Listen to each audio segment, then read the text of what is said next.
Ladies and gentlemen, welcome to the Artec 3D photo texturing workshop. As the name of the event implies, it will be dedicated to the new Artec Studio 16 feature that is used for photo texturing, which means we'll be able to apply externally taken pictures onto our meshes and therefore improve the quality of our texture pretty substantially. Okay, so here is a range of topics that we'll cover today. We are starting with the general introduction of the setups that we prepare for you, as well as the feature itself. We call this event a workshop for a reason, so we'll waste no time and go straight to practicing. Our first mission will be scanning and texturing a middle-sized item with the Leo. We'll use the scanner for geometry, but for texture, we'll use iPhone 12 Pro Max. Having processed this project, we will move on to our second setup and scan a small object with Artec Micro. This time around, we will use a professional lightbox. And in general, we'll have a professional setup for this part of the webinar. Also, for texture, we'll use a DSLR camera instead of a mobile phone. We also prepared another setup, which I will not elaborate as of now, but we'll get to that in just a minute. Once it's all done, it will be time to discuss some do's and don'ts of photo texturing. There is quite a few of those. And also, we'll give you some useful advanced tips on the algorithm. Apart from all of that, we also prepared a comprehensive compilation of beautifully photo-textured items from several different industries. So we'll share this with you. And the last bit of our webinar will be Q&A. So we suppose it's going to be an icing on the cake of the event, because during the Artec Studio 16 launch event, we got a lot of questions regarding photo texturing. So I'm just wondering what kind of questions we'll have today. To make sure we can address all of the questions, we've got Dmitry here, who has scanned virtually everything and textured a lot of different models. And also we've got Vasil, who's actually one of the masterminds behind the algorithm. So feel free to ask whatever questions associated with the new algorithm. We'll do our best to answer them. All right, so to be able to process everything quickly with you online, we put together a fairly powerful computer right here. We've got Intel i9 processor, NVIDIA RTX 3060 graphic card, complemented by 128 gigs of RAM, if I'm not mistaken. Now, let me introduce to you our first scanning setup. Here, we are going to scan a middle-sized item with the Leo. Well, let's begin with the object. As you can see, we've got a beautifully textured 700mm tall ceramic vase, which has a very distinctive texture pattern full of fine details.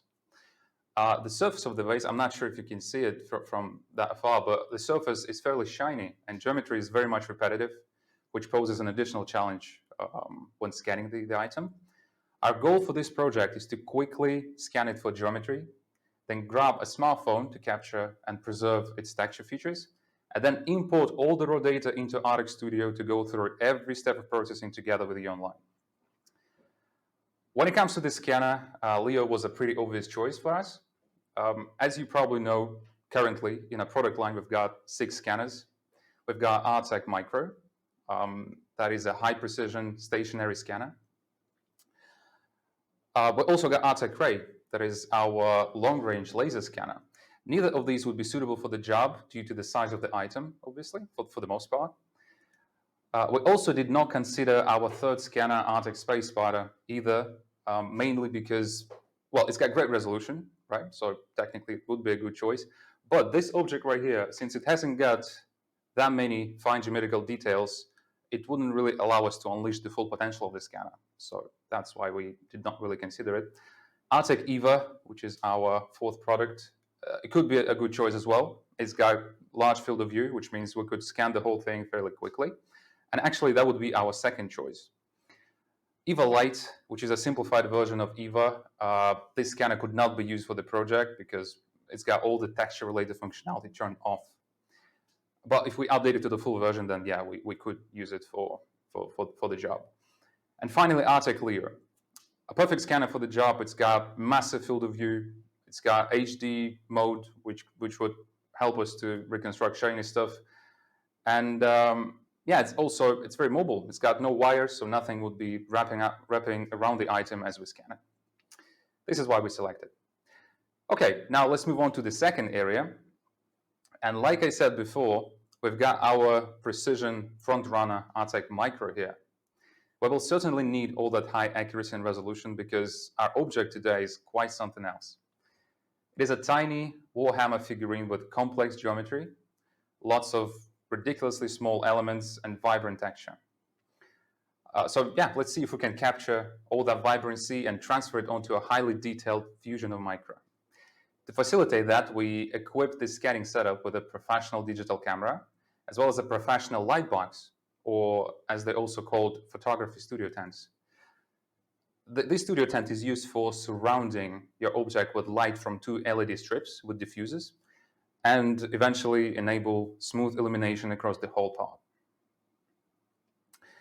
Okay, remember in the introduction I mentioned that we've got the third setup. The thing is, our scanning experts are constantly roaming the world in search for great new objects to scan, and now they're ended up at Formnext, which is a leading additive manufacturing fair. It so happens that this year Formnext takes place on the same date as our event, so we decided to connect to our colleagues in Germany and ask them to scan something fascinating for us, share it with us so we could share it with you.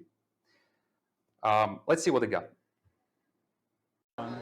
To welcome everyone from Formnext event, the biggest manufacturing, additive manufacturing and industrial 3D scanning, where we showcase our 3D scanners and our new features of Artec Studio. We have very interesting workshops in our booth, like the photo texturing one, where we make photorealistic texture onto this model of this very colorful chair. So let's take a look on how to actually do that. So our photo editor is taking pictures of the chair with a professional camera. Once he's done, he'll move on to 3D scanning.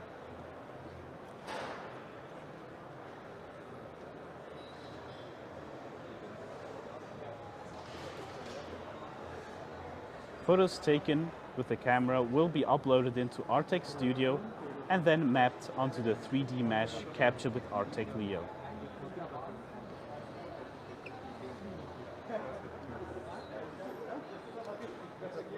After scanning and processing the scan, the model will be uploaded to Artec Cloud, where we will be able to share it with our colleagues. You can find these very interesting workshops at the booth 12.1 G111. So that's it for me, and see you next time.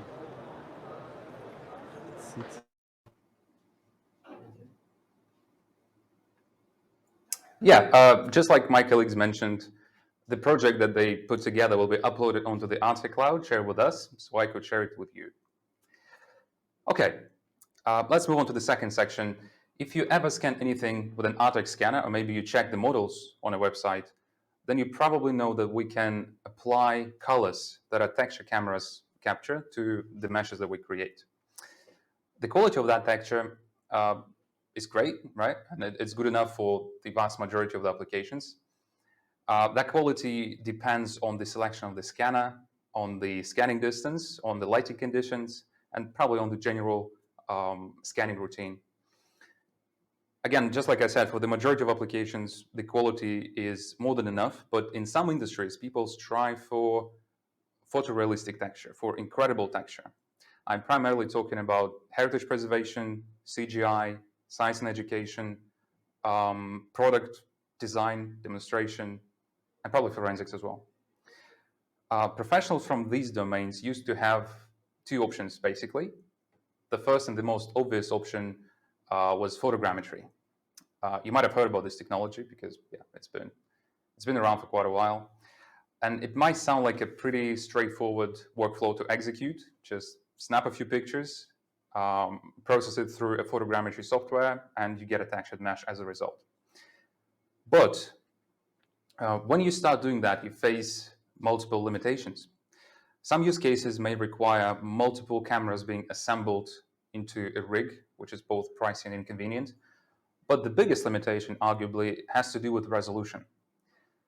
If you want to be able to see fine geometrical details on your final mesh, then you will hardly be satisfied with what photogrammetry has to offer. So the bottom line of the technology is fantastic texture, but considerably poor geometry. In a reasonable attempt to improve the quality of your photo-textured model, but the industry in general, the market, came up with a new solution. And this solution is option number 2. It tries to take the best from the both worlds, actually. It allows you to take pictures with an external camera and then apply that texture onto a model that you acquire through a 3D scanner. Again, sounds very promising, but to execute this workflow, one needs to go through several stages of processing while jumping from one piece of software to another.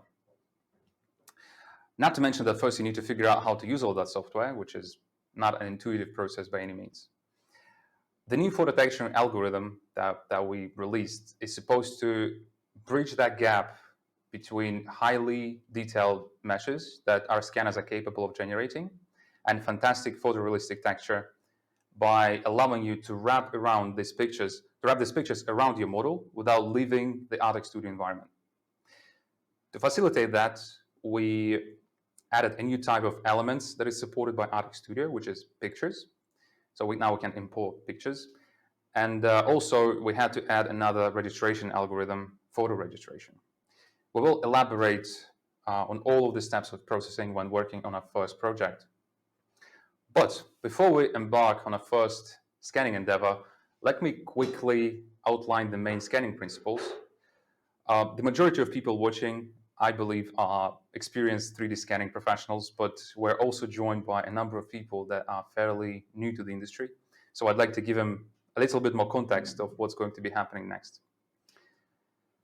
When we scan an object, basically we create a sequence of 3D surfaces and pictures, which we capture every second. We capture a certain number of them every second. Having connected all these surfaces together, given that we scanned everything thoroughly, as a result, we get a closed volume that represents the final shape of the object. The huge question here is how to align all of those, right? How to position them very precisely against each other.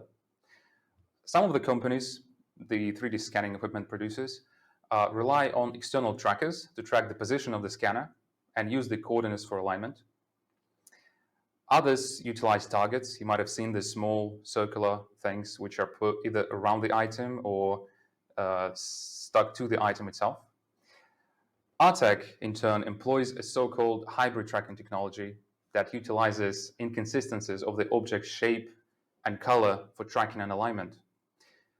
We call these inconsistencies features, texture and geometry features, and we always try to make sure we have as many of these in the field of view during scanning. We don't necessarily need both texture and geometry. We can get away with having either. So even this type of object, which is, as far as geometry is concerned, is fairly repetitive, right? But it's got great texture, which means we will have no issues scanning and tracking the object.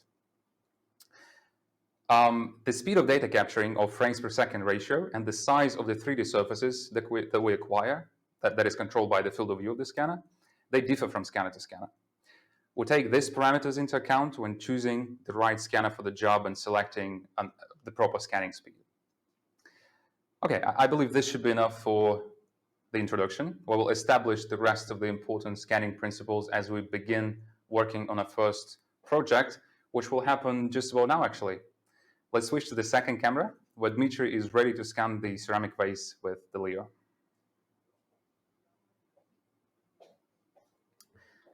If you look closely, you will know that Dima is following a certain scanning path. And that scanning path he established before getting down to scanning. The thing is, trajectory plays a fundamental role in keeping your project within reasonable frame limits and also helps you to be confident that you captured all the necessary details. For this item, we utilize a spiral trajectory, which means we go around the object with the scanner and gradually move it along the vertical axis. And we do it in a way that every next circle around the object covers a new area and also overlaps with the previous one. Another important aspect is distance. This is something that you should definitely keep in mind.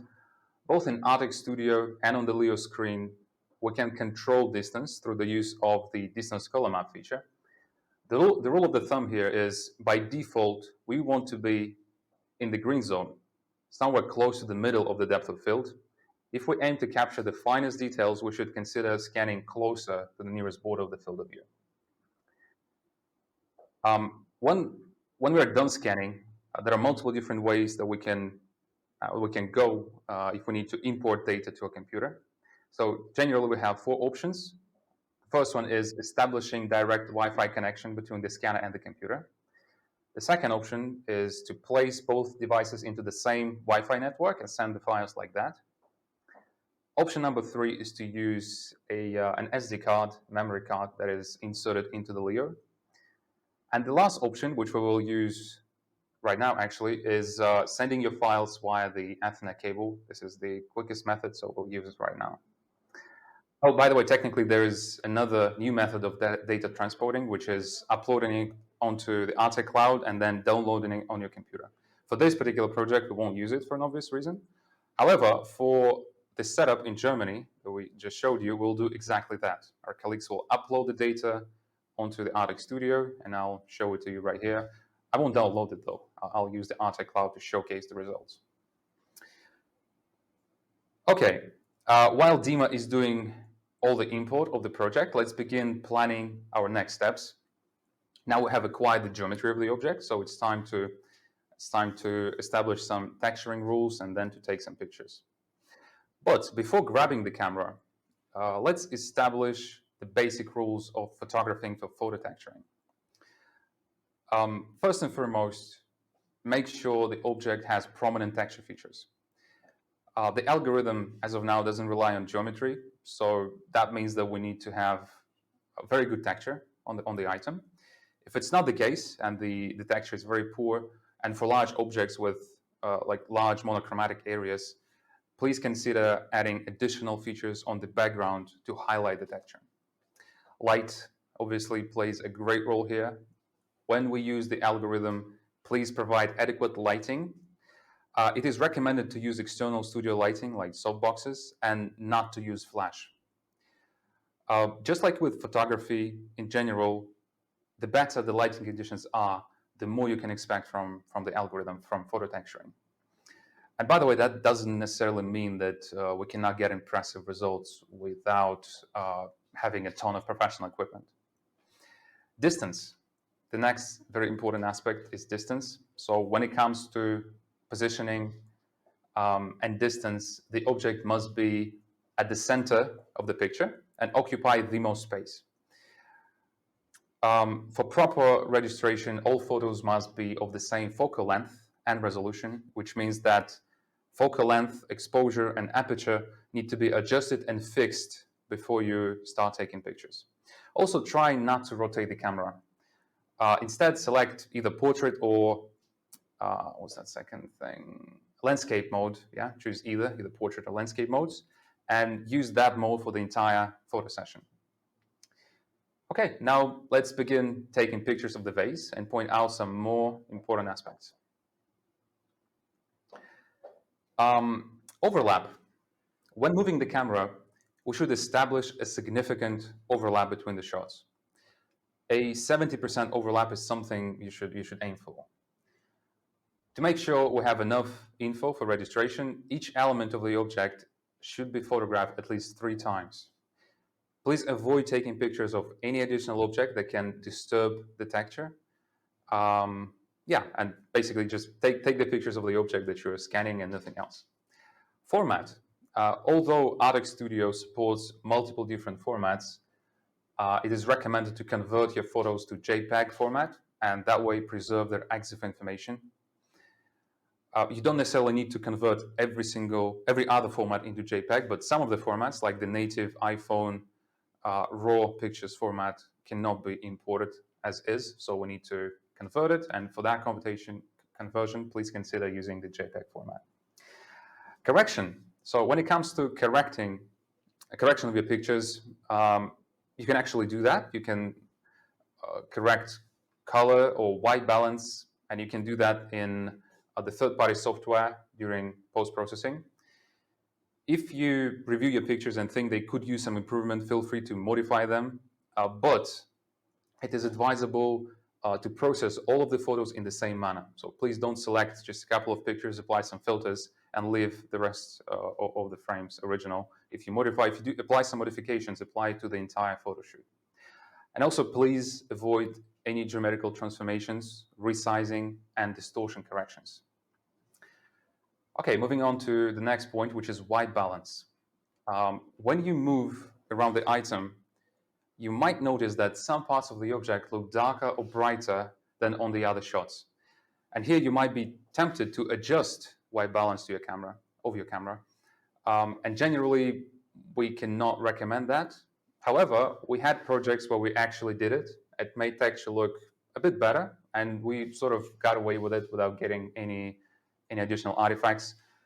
So do it on your own risk, but please consider improving the lighting conditions instead as a means of fixing any texture-related problems. All right, once the pictures are taken, we won't need any additional tricks to send them to your computer. Just connect it with a wire or send it via Google Drive. It doesn't really matter. All right, so now as we have collected everything that we need, we've got scans for geometry, we've got pictures for texture. Let me briefly introduce to you the processing workflow. Everything will be done in Artec Studio, which is our software package for advanced 3D scanning and data processing. Today, we'll use it to transform our raw data into high-resolution 3D meshes and then apply texture to it. But if we needed to, we could also do some mesh modifications. We can do 3D compare maps. We can do some measurements. We could fit in primitives, maybe even freeforms, and that way facilitate reverse engineering. Okay, so when it comes to processing, here's the general sequence of events. We will begin with erasing everything that we do not need. Normally, when you scan an object, you inevitably capture some of the background or maybe some other items that happen to get into the field of view. And on that first step of processing, we will address that problem. We will erase everything we don't need. In some cases, we still need the background for registration, but in the general cases that we do not, so we erase the background. The second step is alignment. Having erased everything we don't need, we need to put our scans together. This step can be considered situational because in some projects, the entire geometry will be captured within just one scan, which means there is nothing to align. Like in our example right here, the vase that we'll be processing in just a second, we decided against capturing the very bottom of it because it hasn't got any interesting texture. So we captured the whole geometry within just one scanning session with just one scan, right? So we will technically be able to skip the step of alignment. The next step is arguably the most important one as it defines accuracy and resolution of your final mesh. We call this step global registration, and it is in charge of positioning every single frame in your project very precisely with respect to the rest of the frames. After that, we are ready to select one of the three types of the fusion algorithms that we have in Artec Studio and triangulate our raw data into a fine polygonal mesh. The polygonal count of our meshes can normally be reduced to a certain extent without losing the finest geometrical details. We call this step mesh simplification, and this is the last thing we'll need to do before moving on to texturing. Okay, once the model has been simplified, next up we import the pictures that we took and run photo registration. On that step, we position the pictures that we took around the mesh so that they can be properly projected onto the surface. And at the last step, once everything else is done, we apply texture to the model. It will take a minute for the algorithm to do the job. And after that, we'll be able to play with a couple of settings like brightness, saturation, hue, and a couple of other parameters if you feel like it can be used for the project. Okay, now let me switch to my screen. We've got everything ready. We are ready to start processing. All right. Yeah, you should be able to see my screen now. So, just like I said, we've got one project. We use HD mode for this project, just in case. We've got 214 frames in the project, and we will begin with erasing everything that we do not need here. I will be doing that very quickly so that we don't waste too much time on processing. I'll go to eraser. We have multiple different geometry selection methods, but for the sake of time saving, I'll probably use lasso. Actually, you know what? I will run registration first. Yeah, I'll register my scan real quick. Global registration. I'll use 0.3 for KFR. Apply. Let's see what we get.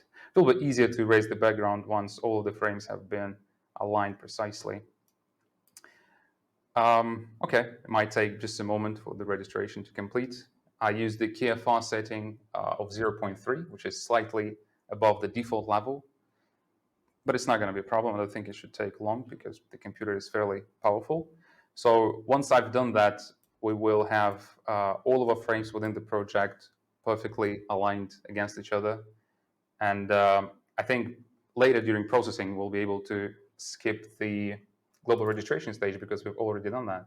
Okay, so I have registered everything, and now we can finally erase everything more conveniently. I'll use lasso selection and do it like that.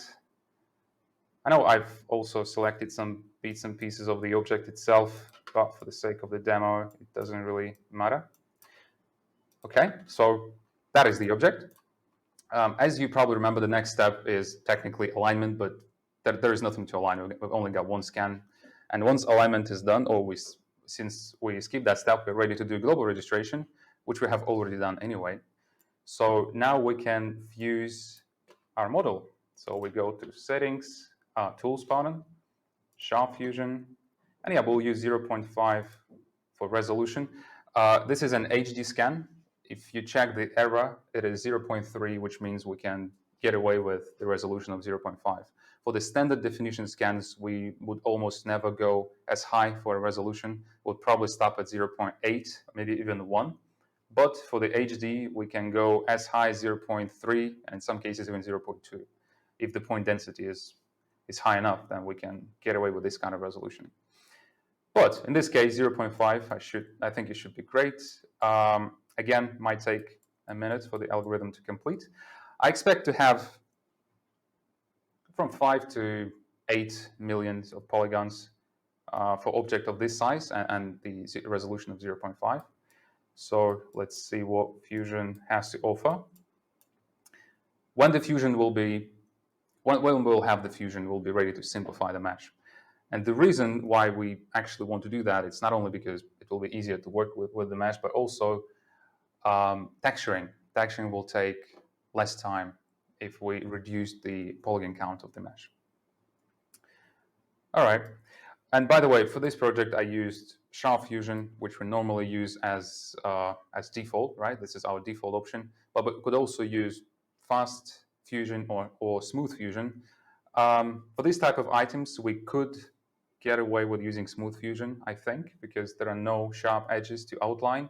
But since Sharp Fusion is a default option, I think I'm going to stick to that. All right, so just one more second until we get the fusion. By the way, the texture that you can see right now on the screen, it does not represent the quality of your final texture, right? This is merely the texture frames that we have captured during scanning. So these haven't been projected onto the mesh yet, and they do not really represent the quality of your final mesh. Okay, so this is what we got. This is the mesh. And let's see how many polygons it is made of. 6.8 mil. Okay.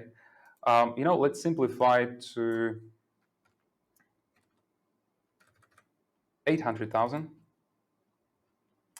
That is a pretty serious simplification. I would normally simplify by about 50% first. But in this case, we don't really have tiny geometrical details to lose. And also, I'm more interested in completing the workflow as quick as possible. So yeah, it's going to allow us to save up some time on texturing. So let's simplify to 800,000 polygons. Again, in Artec Studio, we have a selection of different simplification methods. Each of the methods is suitable for a particular situation. For example, this method is called fast mesh simplification, which allows us to specify the exact number of polygons which we want our mesh to be made of. But we've also got algorithms that allow you, for example, to select a particular deviation, right? And the algorithm will be simplifying your mesh up until the deviation reaches the outline number. So yeah, you can always experiment with different methods. You can also remesh your mesh entirely, which means all the polygons will be of exactly the same size. Okay, now the mesh has been simplified at 800,000 polygons, and it's time to import the pictures, right? Now, this is the stage where our photo texturing algorithms kick in. So import pictures. I've got the workshop folder prepared right here. And yeah, Dima's pictures are located right over here. I'm going to select all of them, click open. They're normally imported fairly quickly. But, okay, yeah, let's not get ahead of ourselves. All right, pictures have been imported. You can see a new data set added to the workspace, photos. So the next thing we do, we need to register these pictures. We need to position them around the mesh very precisely so that they can be projected onto the surface of the object and therefore apply all that nice texture. For that, we need to select the raw scan, the fusion, and the photo set, the photo set, I guess. We can then we should go to Tools panel, select Photo Registration, and click Apply. As you might have noticed, there were a couple of settings to the algorithm. So now let's go over all of them and see what they do. In most cases, we can get away with using default settings, but sometimes you might want to change them depending on the project that you're working on. The first setting was pre-processed images, and this setting helps you to get more contrasted pictures in case of dark texture. So you're supposed to turn it on when taking pictures from afar or when the texture of the object is rather dark. The second setting is describe a preset. It can be either high or normal. And this setting controls how the algorithm processes pictures. And the rule here is for objects with plenty of texture features, use high, and for the rest of the objects, stick to normal. So this setting defines how many pictures will be extracted, how many features will be extracted, but at the same time, all these features need to exist. So if you have really, really fine texture pattern on the object, then use high. If the texture is rather normal, then stick to the default option, which is normal. Camera field of view, this is the third setting. And this parameter you will need to change very rarely. Artec Studio determines this value automatically using photo metadata. So it checks your pictures and gets this number from there. But it cannot be, if it cannot be done for whatever reason automatically, you can specify it manually, right? And that data can be either found on the website of the producer of your camera, or there are also some calculators on the internet that can allow you to calculate your field of view. I think we're going to share the link to that resource later throughout the webinar. Yeah, so in case you need to specify that, you will be able to. But again, just like I said, it will be happening very rarely that you need to specify it manually. Normally, the reason for the metadata not to be taken from the pictures is conversion, or conversion, I'm not sure. So when you do that, when you change the format of your pictures, you can lose the EXIF data, and that way you won't be able to get it from the pictures. Yeah, so once the registration will be finished, just like with our scans in Artec Studio, we'll be able to assess the error. So a particular error parameter or error number will be assigned to the photo set that we used. The numbers that you will be getting, they vary from 0 to, I would say, to about 10. But if it reaches 10, then you've got a serious problem. Generally, the ranges that we prefer to operate within is from 0 to 3.5. If you've got the registration quality within those limits, then you should be okay with your final texture. If it falls into the category from 3.5 to about 5, then you are, I don't want to say likely, but the artifacts are more probable. So you might get some artifacts on your texture. You should be more careful with checking the quality of your texture. And if the error of your photo registration exceeds 5, then you are highly likely to have issues with texturing. Well, texturing will go just fine, but when you assess the quality of your texture, you'll probably see some misalignments. You might notice some blurry areas, or that some areas are actually darker than the other ones.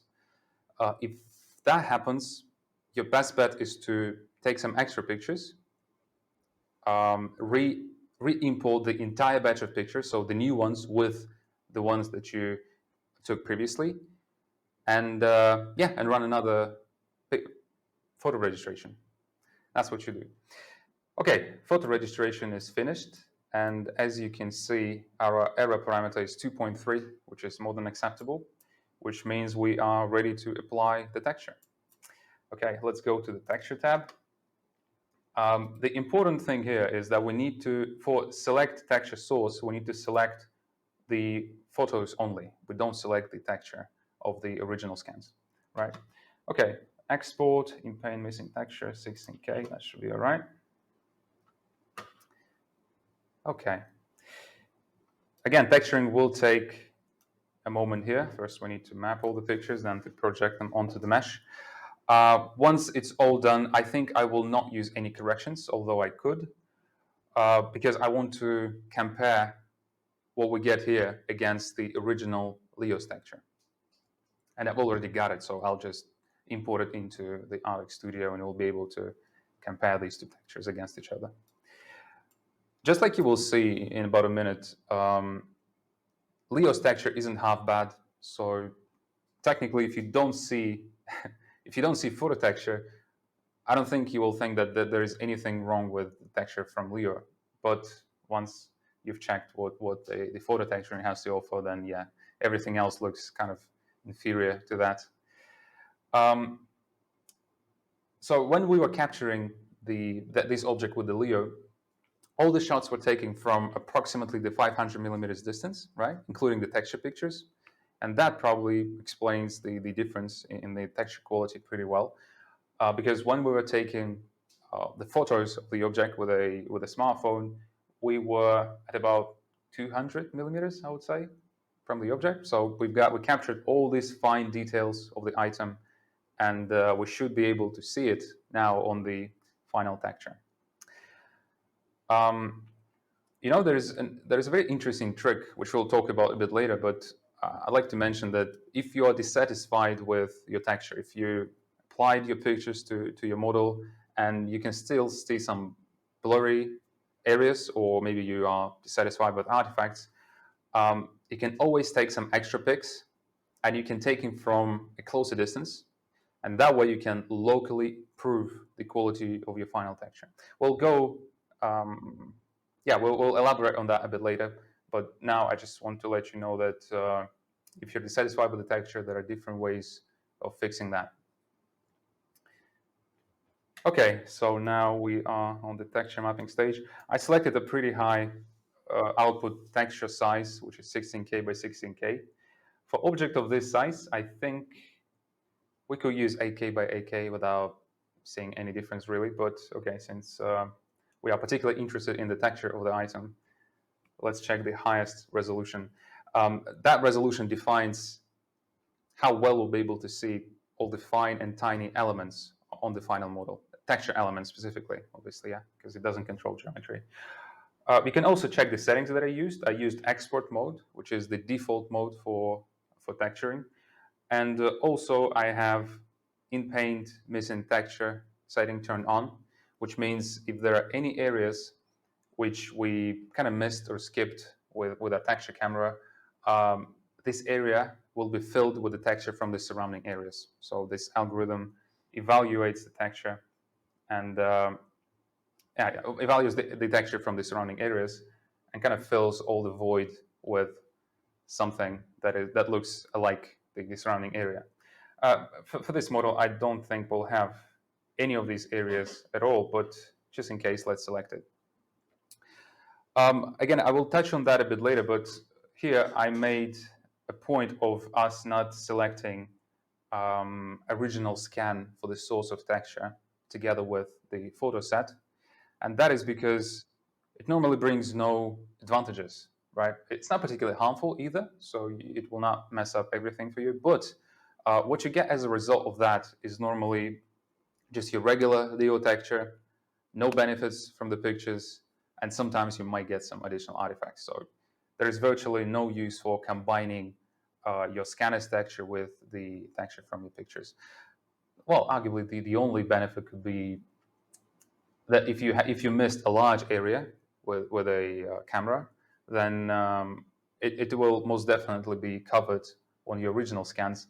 But then again, it's probably easier to take a few more shots and re-import the texture, rerun registration, and reapply it than using both. Okay, and also in some cases you will need to import several different photo data sets. We'll go over that scenario in a minute. And if that's the case, then obviously you will need to select all of them here. So my point is you only select photos and you don't select scans for the source of texture. Okay, let's give the algorithm another minute. Oh, by the way, we can still see some geometry here, some geometrical pattern. Okay, but we simplified the model quite a bit. Probably prior to simplification, these features were more prominent, but we are not interested in them anyway. We will check the texture, we'll import the Leo's texture, and we'll see what is the difference exactly. One of the important things that you will be able to notice, oh, okay, let me get straight to the texture right here. Okay, so just like I said, we are technically able to change some settings. We can adjust brightness, saturation, hue, contrast, and gamma. But we won't do that. Let's keep it as is. Let's click apply. And before we get some close-ups, let me actually go ahead and import Leo's data. Okay, this is something that I pre-prepared. This is yeah, it's basically the same project, but with the Leo's texture applied to the object. Okay, so this is what Leo has to offer. Again, if you don't see what photo texturing does, it won't look bad, right? It looks great. You get some overexposure here and there, but it's not half bad actually. It looks great. It looks great. All the texture patterns are clearly visible. Yeah, and we could also work on these areas as well because we've got the glare reduction algorithm in texturing. So yeah, technically, if you work with it, it might look good. But then you compare this against the photo textured model, and you can see how much more details are now available and just how much sharper your texture looks. Okay, let me go right here, for example. Maybe let me find like a nice area. Okay, I like this one. All right, so again, take a look. This is the photo textured model, and this is the model of the Leo. These tiny black spots, they are clearly visible on this texture, and they're sort of blurry right here. So yeah, this is basically what you get as a result.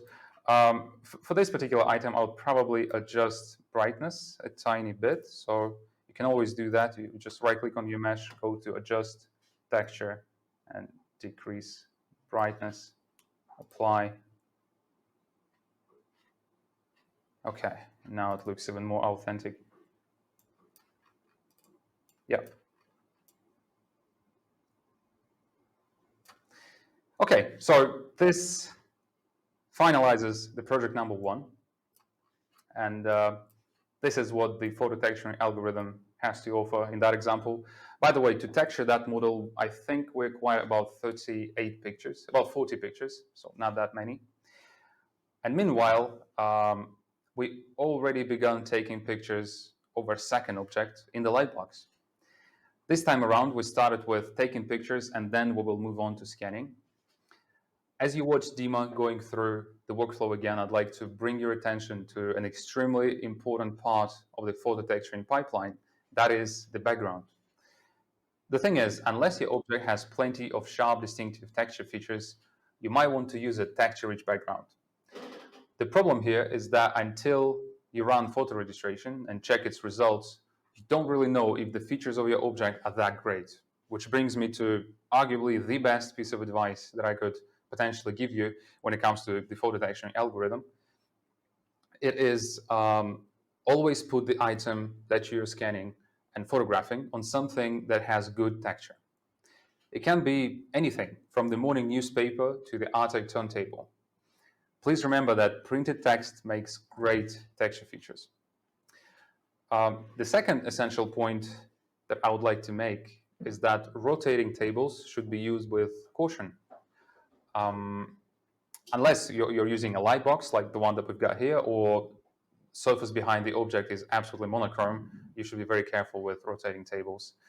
I know it might look very convenient to just attach your camera to a tripod, put the object on a rotating table, and then give that table a lazy spin every other second, accompanying it with occasional shutter clicking.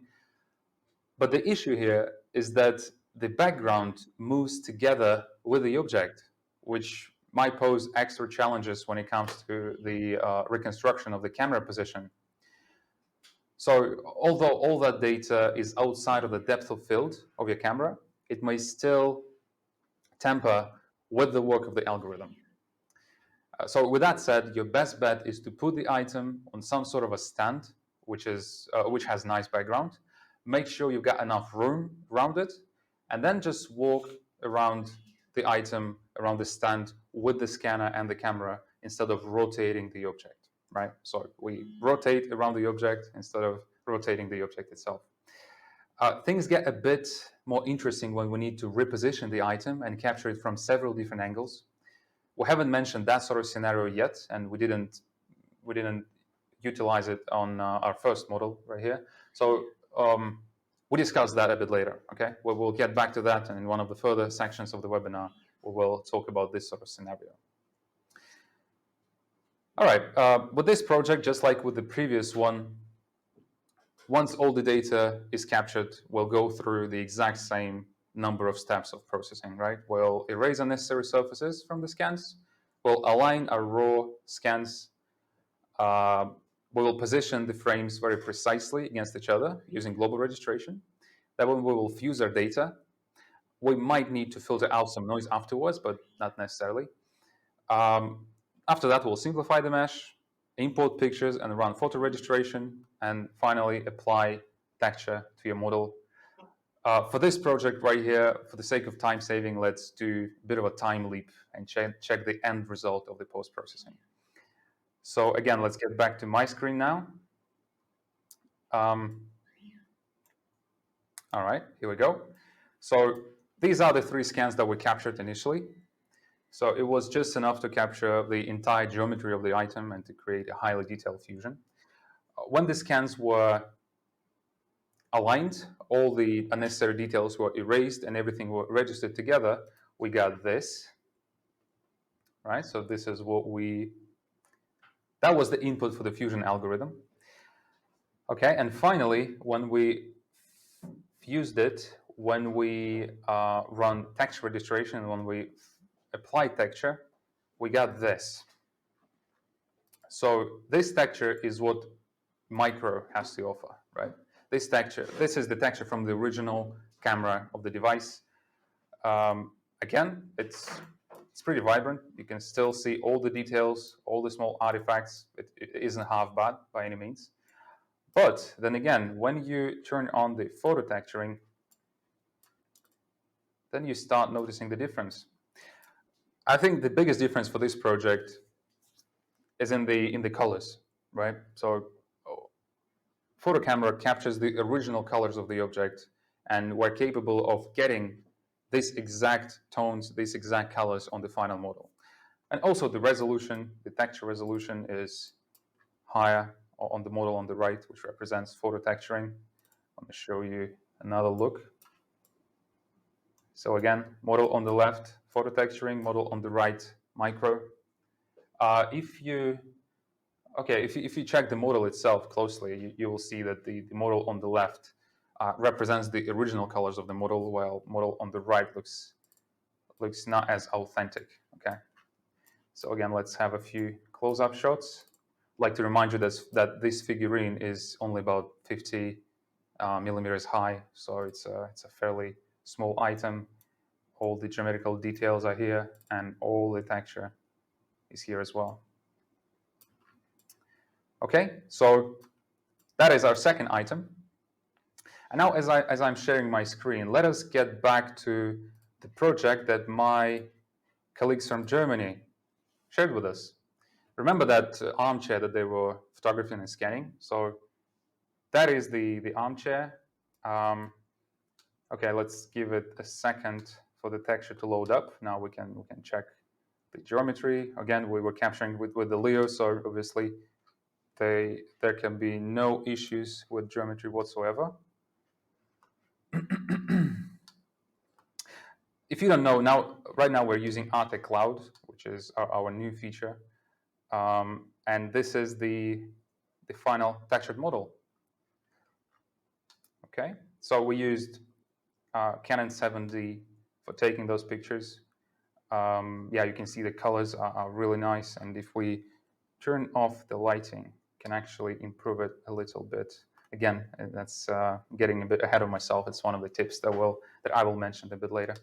But yeah, this is basically the armchair that you saw a couple of minutes ago during the video presentation of my colleagues that are currently in Germany. All right. Okay. So here through the Artec Cloud, I could share that project with my customers, with my colleagues, with anybody. I could download it onto my computer and keep working with it, or I could just keep processing the project right here in Artec Studio. That's depending on the kind of license that you have. So for this one, I will keep it as is. I'm not going to do anything to it. We just wanted to show you that you can be very mobile within the Artec environment, right? They scanned the project in Germany, and now we are able to see the results right here in Artec Cloud, and the texture looks really nice as well. Okay, now let's talk about some do's and don'ts of photo texturing. We've got quite a few, if I'm honest with you, so let me switch to my presentation. This is the very first slide, as you can tell. In some cases, your project will not require any relocation, but in others, the object will need to be repositioned to capture the geometry and texture entirely.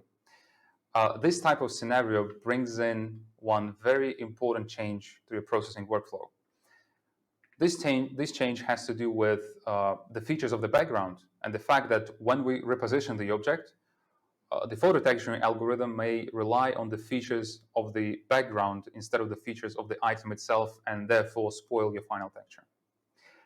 With that said, we have two options to make sure everything goes smoothly here. The first one is changing the background upon every repositioning. And the second, and arguably the more preferable one, is importing and registering photo sets of each position separately. So let me open up a project in Artec Studio real quick and show you what I'm talking about. So in that project, I have two scans, yeah, that represent two positions. And in that position, we scan let's say the front part of that figurine, of the bird's figurine. And on the second raw scan, we captured the back side, yeah? So we have two scans, and we captured both scans on the same background. When we were doing that first scan, we also took the pictures, right? So we put it like this. We either started with scanning and then started taking pictures, or the other way around. It doesn't really matter. So all the pictures that we took in this session represent the very first photo shoot right here. So you can see that we've got two different, what do I call them? Elements in a workspace. I could actually rename it to Photos 1 and Photos 2 for the sake of it. Okay, so Photos 1 represent the first position of the item, and Photos 2 represent the second position of the item. So when I go about registration, what I do is first I process the project as is up until the fusion stage. I get my fusion, that fusion is simplified. And then I select the first scan, and here I've got the processed scan, the first scan. I select the fusion as well, and I select the first element, first photo folder. And I run photo registration for this set of items. Once it's done, I move on to the second scan, to the second photo folder, and to the same fusion, and run another picture registration, photo registration, sorry. And when texturing the model, I select both of these photo elements in the workspace for texturing. So to sum everything up, when you need to reposition your item, here's what the processing workflow should look like. Put the object in the first position, scan it, take pictures of it. Then put the object in the second position, again, scan it, take pictures of it, and repeat for as many positions as needed. Then process your scans in Artec Studio just like you normally would. Run or erase everything you don't need, align your scans, run registration, fusion, simplification. Then import photos for each scanning position separately, meaning that you will have one photo set for each position of your object. After that, run photo registration for each position and each photo set separately, one by one. Then when applying texture, select all photo sets for texture source and do not select original scans for texture source. Okay, moving on to the second point. That was the first do, and here's the first don't. Please do not change the respective position of your object and the background between scanning and taking pictures in that particular position.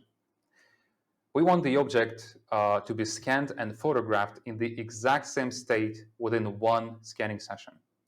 If you think you touched the item after scanning and before taking pictures, it's better to rescan it to be 100% confident that the respective position of the texture frames of the object and that of the background is identical during both scanning and photographing processes. So again, the bottom line is, once you've done scanning, if you think you have touched the object before you took pictures of that object in that particular position, please rescan it, because the position of the item must be exactly identical during both scanning and taking pictures in that particular state, right? Because obviously then you will flip it over and you'll need to scan it again and take pictures again. Okay, that's it. The next thing is, please adjust the brightness of your scanner before scanning, and also play with the exposure settings of your camera to make sure that both texture frames of your scans and your photographs are of the adequate level of brightness. Our algorithm is kind of discriminative in this way, and it loves nice bright pictures. Right here, I wanted to demonstrate, pardon, I wanted to show you the example of the low level of brightness on both scanner texture frame and the camera frame, the camera picture, and the sufficient level of brightness on the texture frame and the photo that you took with the camera. Okay, so please do not hesitate to adjust brightness for both your scanner and your camera. Right, moving on to another thing. Another don't from us, okay, this is something that I have mentioned. Don't mix texture from an external source and the texture from a scanner. Like I said, we tried that multiple times and haven't identified any benefits to that. What you get normally is the original texture without much extra quality added by the external pictures. If you don't want to take our word for it, it's all right. Then go ahead and select both photos and original scans for texture source during scanning and see for yourself. Also, consider using a tripod. If you utilize a camera, an external camera, a DSLR camera, for example, try to use it with a tripod when possible. And also consider using a stabilizer when using a phone camera for texturing. The thing is, in case of high exposure time, it will help you to generate fewer blurry, unusable images. Sometimes it is not possible because of the shape of the object. It's got very rich geometry and you need to be able to take pictures from lots of different angles, and you need to be able to be very flexible. In that case, it will barely help you. But if you change the exposure time, then now it probably makes a bit more sense to kind of stabilize your device so that you get better quality of your pictures. Okay, moving on to some advanced tips. So this one I have mentioned already to you a couple of minutes ago. We call it local texture improvement. Once the texture is applied, you can check it and see if any part of it could use some improvement, right? Because normally you are aiming for very sharp and vibrant texture. If you think certain areas could use some improvement, you can add a few more detailed pictures of this area to improve texture. What's important here is that when we take these additional shots, we need to use the very same focal length, and yeah, it needs to be the same that's on the pictures that we took before. The thing about focal length, it has a certain depth to it. So when we take our first shots, we try to keep as many features in the depth of field, so we try to stay further away from the object. And for the close-up shots, we need to operate in the closest part of the depth of field so that the distance between the camera and the item is minimal. I would like to point out that when we add new pictures and import them into Artec Studio, we recommend re-importing the entire photo set and running photo registration for it as a whole. So old pictures plus new pictures. Photo sets that have already been registered once in Artec Studio should not be re-registered because the algorithm slightly modifies them, and the result of the repetitive photo registration of one same photo set may be unpredictable. Okay, we also noticed that some types of surfaces looked more natural and authentic when we turn off lighting in Artec Studio.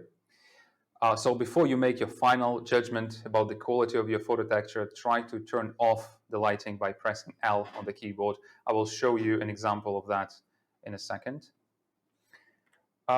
Sometimes you might need to scan something half transparent or extremely shiny, for that matter. Some of those objects have fantastic texture as well. Yeah, they have fantastic texture, and you might be wondering how to scan and apply color to them.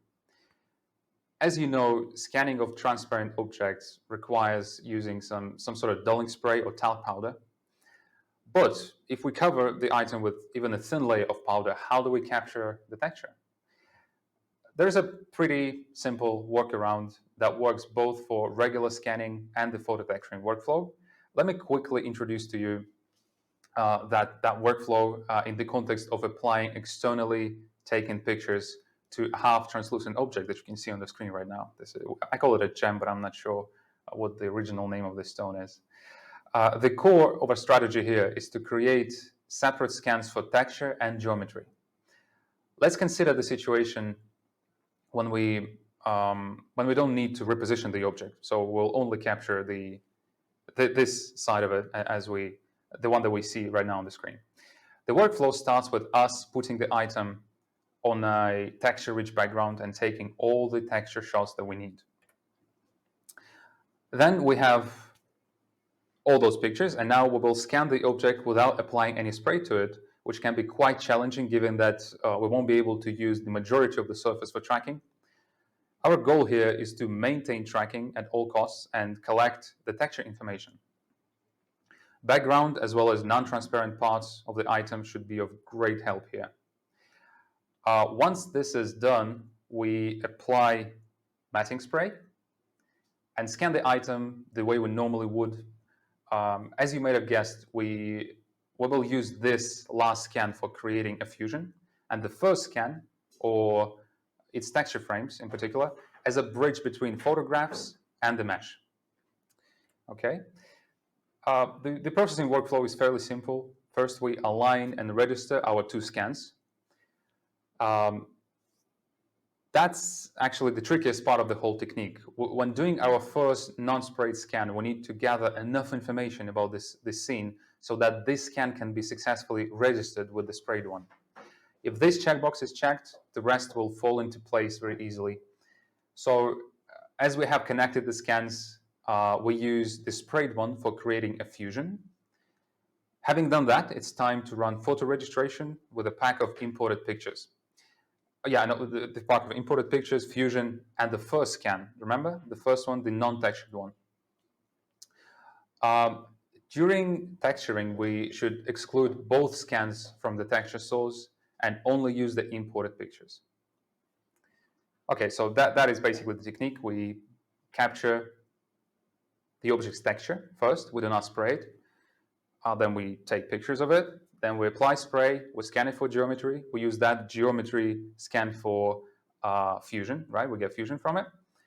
The most important part here is to acquire just enough features on our first scan, which is not sprayed, so that it can be aligned and registered with the second scan, which we scan for geometry. If that's done, then the rest is just pretty straightforward, a simple process.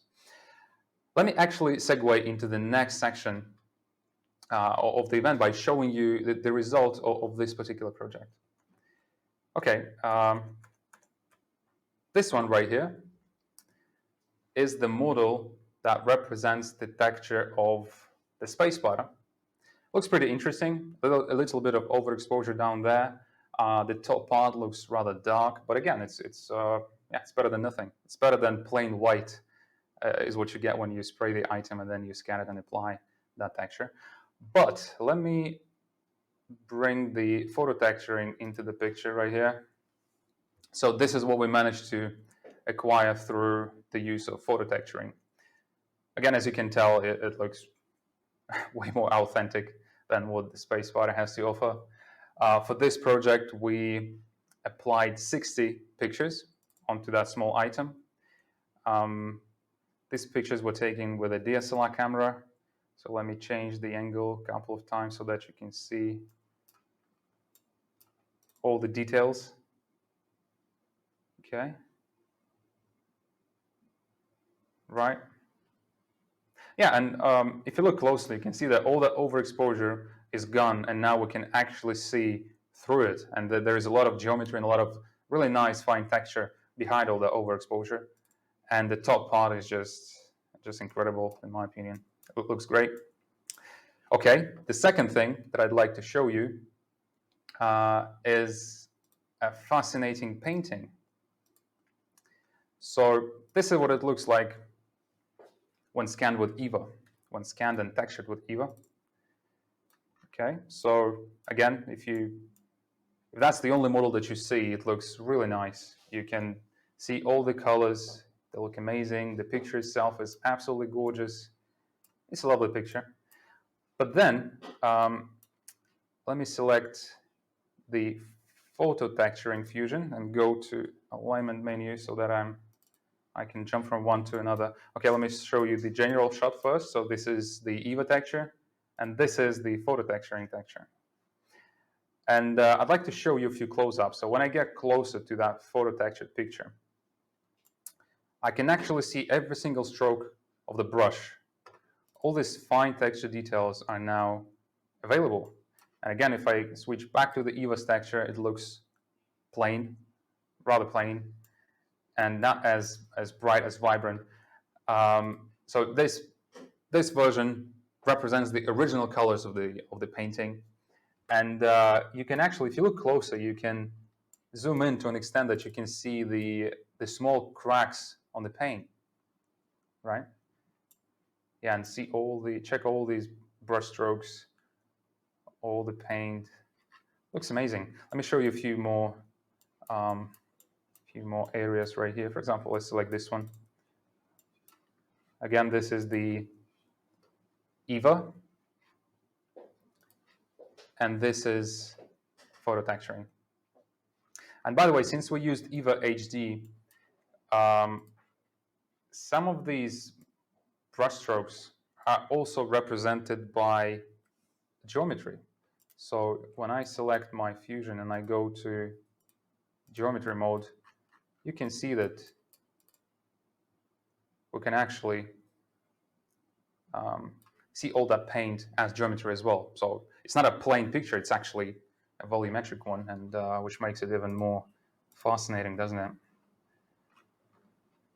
Okay, so that is the second item that I wanted to show you. The third one is a face, so it's something that people from CGI might be interested in. So Again, that was a bit of an experiment, really. So we decided to scan face of a person. This is Lena, a colleague of ours. First, we tried to scan it as is without applying any additional texture or anything like that. And a face doesn't really have that many of texture features. So we had to use some additional texture background. We put some texture features on the wall, and we asked Lena to sit right next to the wall. And that way we were able to successfully register all the texture frames. So yeah, this is what it looks like. I think it looks great. At a certain angle, it looks like a picture. You can't really tell the difference between a picture and this model. Well, hopefully, Wellcome doesn't spoil the quality too much so that you can appreciate all these fine texture features. All right, next up, we've got a figurine. If you're a gamer, you'll probably recognize this model right here. This is Ragnaros, and this is the texture from Eva. We scanned this object with Eva using the HD mode. Looks quite nice. But then again, let me bring in the photo texture. So let's begin with this part right here. I love this one the most. So this is what Eva has to offer. And then we switch to photo texturing. Yep. You can see all the transitions between these fine texture elements very clearly. It looks amazing. Again, under certain angles, it almost looks like a picture. And you can zoom into any area without losing any quality. You can see that every single texture feature has been reconstructed, texture has been applied to the model, and it's all right here. And also, if you look at the very bottom, we found some text here. This is what Eva's texture looks like. And then we switch to photo texturing. Looks much clearer. You can read every single letter down here. So, yeah, let me give you another general view of the photo textured Ragnaros, and we'll move on to the second scene. So that's Ragnaros. Okay. Now the next model. Okay, this is one of my favorites again. So this one might be of particular interest on people that represents CGI industry and maybe forensic industry as well. So this is a goat skull, and this is what it looks like when you scan it and when you apply texture from the Leo.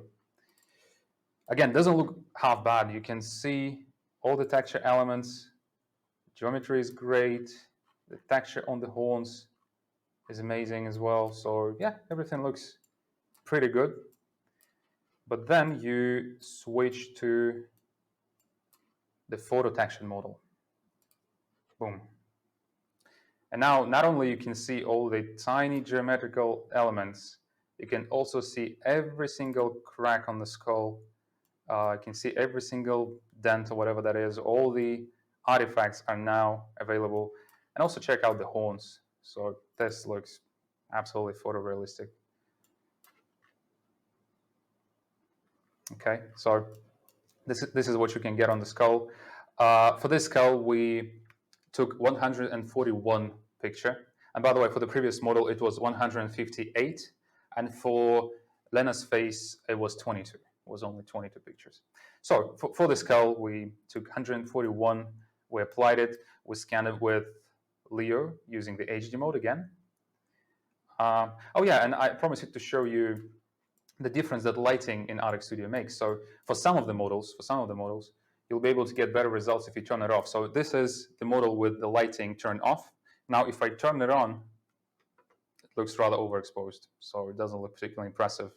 So before making your final judgment on the quality of your texture, please turn the lighting off, and maybe you are working with a type of object that looks better with the lights off.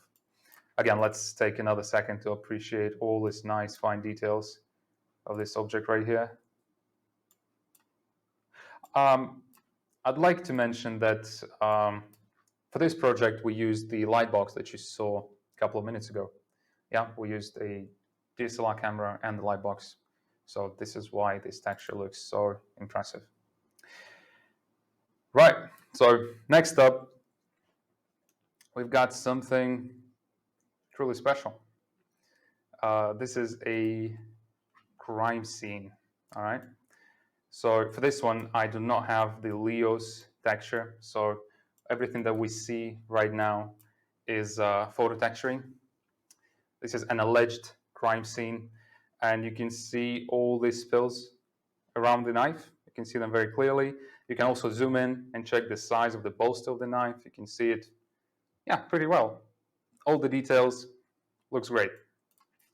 So we decided to add this scene to kind of prove our point that you can also texture larger areas, right? You can not only apply texture to small models, but also you can apply to the stuff like this. And by the way, if you are curious about this case, it was successfully solved. The perpetrator was identified, arrested, and sentenced to cleaning all the SketchUp mess up. Okay, so I think that's going to be it for the model section. If you want to see more fascinating models, feel free to visit our website, artec3d.com. Under the Applications and 3D Scans tab, you can find a wide selection of 3D models sorted by the industries and the scanners that were used. You can also find our entire product line on the website. You can find the links to your local resellers and visit our technical support page. Okay, just like we promised before, as a follow-up to this event, to this workshop, we'll send you an email with a video recording of the event, the links to the models, to some of the models that we used for this workshop. And also, we will include a keynote document into the email that will outline everything that you need to know about the algorithm, about the photo texturing algorithm. We have more interesting stuff coming in the Artec events domain, so please stay tuned. Thank you very much for being with us today, and bye for now.